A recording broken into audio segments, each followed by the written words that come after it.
كان بقالي 6 شهور مبطل نسوان. التبطيل كان هيموتني، كنت بهرش. كانوا بيعالجوني في مصحة لعلاج إدمان النسوان. وعلى كده اتعالجت؟ لا، أنا بوظت الدكاترة، خليتهم مدمنين.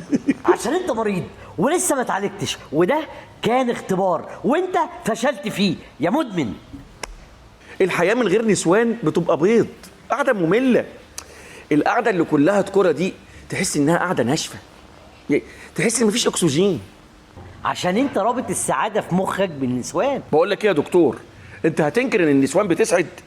ده النسوان دي كيف، والله لو أطول ألفهم وأشربهم مش هتأخر. والكيف بيذل، والستات بتضيع الفلوس والوقت والصحة.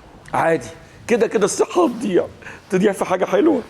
أقول لك على حاجة، والله لما بشوف واحدة حلوة وجامدة وما تكونش صاحبتي وبكلمها، أقسم بالله بيجيلي اكتئاب. غريبة، ليه بقى؟ لأنها مش بتاعتي، بحزن عليها والله، بتقهر.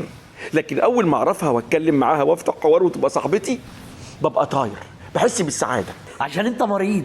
أنا مريض يا سيدي، سيبني بقى، مش عايز أتعالج. الله، ممكن بقى تسيبني مع المرض بتاعي شوية؟